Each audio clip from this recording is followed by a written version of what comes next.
Porque hoje existe clínicas que fazem anestesias para que você mais prolongadas, fazem tratamento num dia só. Então, quando você jogou a pergunta, eu não sabia para que lado você estava fazendo a sua colocação. O senhor poderia ter me respondido o seguinte: olha, eu estou acostumado com os jornalistas da Bahia que não são tão imbecis quanto o senhor. Eu teria engolido essa de jamais. Eu tentei levar a sério essa pergunta também. Você sabe que, doutor Paulo César, o senhor tocou num ponto aí que até me dá um gancho para perguntar aqui ao doutor Anselmo Calixto e para todos vocês algo importante desse nível que o senhor está dizendo aí. Porque eu tenho visto falar, doutor Anselmo Calixto, hoje, inclusive, com uma pessoa que trabalha com equipamento odontológico. Ele me mostrou uns equipamentos muito interessantes, produzidos por indústria brasileira e bons, né, que me disse que isso é muito bom, mas eu perguntei para ele, achei que ele era odontólogo, ele não é apenas um técnico nessa área. Mas eu tenho visto vários empresários, inclusive alguns que eu conheço, falando desse tipo de tratamento odontológico, onde o sujeito fica anestesiado, anestesia geral, ou quase geral, né? E fica na cama ali, e horas, inclusive cirurgiões dentistas se revezando para fazer um tratamento bucal. Isso não é um exagero? É um modismo? É preciso disso? Há um certo exagero nisso, não? Eu acredito, Rosenval, que é questão de alguma faixa do mercado que está sendo atingido para aqueles pacientes em que o tempo é essencial e que querem fazer tudo de uma vez, né? Uhum. Então, realmente, eles usam a sedação, usam, às vezes, a analgesia e fazem aqueles procedimentos que dá para fazer naquele tempo. O que a gente tem discutido muito é se, na realidade, há necessidade disso ou não, né, Rosenval? Porque, na realidade, o que a gente vê é que há um apelo muito grande comercial disso aí. Uhum. Então, às vezes, se faz uma publicidade, às vezes até enganosa, né? Todo tratamento em um dia. Tem tratamento que não dá para ser feito em um dia. Mesmo que a pessoa queira, não é? Mesmo que a pessoa queira, quer dizer, não tem condições. Então, o grande problema é a questão da publicidade, né? Tem procedimentos que dá para se fazer em um dia, mas outros procedimentos que não dão para fazer. Anselmo, dentro dessa linha ainda, Rosenval, é preciso que a gente fazer um registro que existem situações clínicas que requerem esse tipo de tratamento. Tem vários pacientes portadores de necessidades especiais que, por vezes, é necessário fazer esse tipo de tratamento, só que aí, na maioria das vezes, em ambiente hospitalar, para que possa, de fato, fazer um tratamento o máximo que puder para aquele paciente, devido às condições que ele tem. Então, são situações clínicas que por vezes acontecem também. Agora, o que o Dr. Anselmo falou é verdade. Existe aí um marketing muito forte em cima dessas questões e às vezes até chega à beira ao exagero, mas as questões clínicas também podem requerer esse tipo de tratamento. Perfeitamente. Nós vamos para um brevíssimo intervalo comercial, voltamos já já.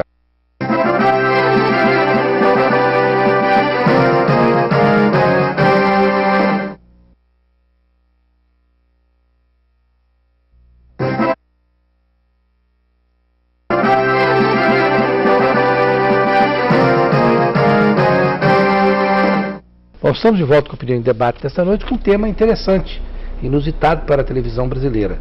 O Brasil tem a odontologia que o país precisa e merece? Queremos agradecer aos nossos inúmeros parceiros, em particular o Laboratório Padrão, o padrão que você merece. Bom, doutor José Carrijo, nessa linha que nós estávamos falando no bloco anterior, quais são realmente as grandes novidades na área de odontologia, principalmente sob o ponto de vista de odontologia estética? Os avanços na odontologia são iguais aos avanços na medicina estética, por exemplo? Porque a medicina estética, a cada ano tem uma coisa que todo mundo passa a usar, que é melhor que a outra e tal. Na odontologia, esse avanço é tão rápido assim? Existem técnicas muito especiais hoje? Sem dúvida. Os mesmos avanços que atingem a área médica também estão na área odontológica. A odontologia nos últimos 20 anos ela teve um avanço tecnológico de forma assustadora. Hoje nós vamos a congressos aí de odontologia e a gente fica assim realmente extasiado com tanto de novidade que existe na área, principalmente na área de estética, né? Uma área que desenvolveu muito, tanto na área médica como na área odontológica. Hoje é possível você fazer uma reabilitação oral em pacientes devido à tecnologia. Num dia, vamos dizer assim, o profissional fica um dia com o paciente, né, não naquela situação anterior, mas uma reabilitação, por exemplo, do ponto de vista estético, e consegue fazer um trabalho num dia devido à tecnologia, os materiais existentes. Então a odontologia hoje, nesse aspecto, a odontologia goiana, brasileira, ela não perde para lugar nenhum do mundo. Hoje nós temos aqui, os profissionais hoje estão muito bem servidos do ponto de vista tecnológico para dar conta da exigência hoje de mercado que nós temos. Uhum. Agora, doutor Paulo César, os senhores são favoráveis à criação de uma ordem dos cirurgiões dentistas do Brasil? Como recentemente as pessoas falaram muito aqui, principalmente em Goiás, na ordem dos médicos, tem a ordem dos advogados do Brasil. Seria interessante que evoluísse, por exemplo, o Conselho Regional de Odontologia evoluísse para uma ordem dos odontólogos do Brasil, fazendo inclusive, talvez, não sei, como faz a OAB, teste para saber se o odontólogo é bom. O senhor acha que existe essa ideia? É uma coisa viável? Veja só, para mim a nossa ordem são os conselhos de odontologia. Uhum. Né?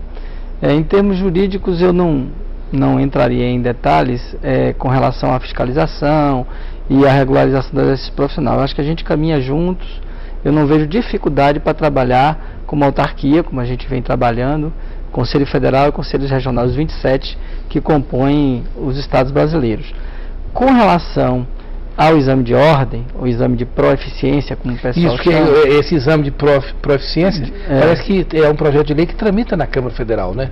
Tramita. Agora veja só, o indivíduo entra na escola, o adolescente, o jovem de 18 anos, passa 5 anos na faculdade de odontologia, passa em diversas disciplinas, diversos departamentos, é testado e testado e retestado por diversos professores de gabarito, com boa formação, treinados, exatamente para poder passar o ensino, e quando chega no final do curso, a faculdade lhe dá a sua graduação.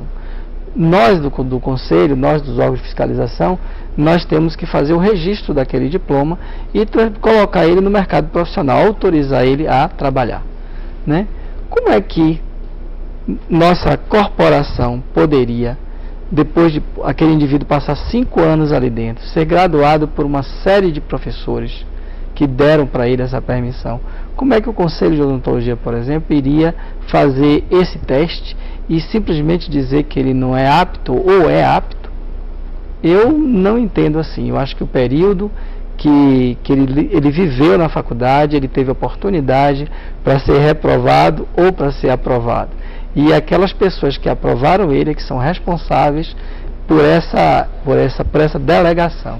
Então não cabe a fiscalização, no meu entender, a estar dando esse tipo de autorização. Agora, doutor Anselmo Calixto, evidentemente que eu entendo, o doutor Paulo César tem um argumento válido, quer dizer, eu entendo que inclusive o exame de ordem na OAB, que é uma coisa bem padronizada em vários países, é quase como a prioristicamente dizer que a faculdade não é boa, porque ela não consegue formar um cidadão de bem, Mas é interessante que na OAB isso funciona bem. Quer dizer, então, será que seria o caso então da OAB deixar de fazer o exame de ordem e vocês não fazer? Por que uma área tão importante como a odontologia, por exemplo, pensa que não é necessário e na área de direito, que também é importante, se faz?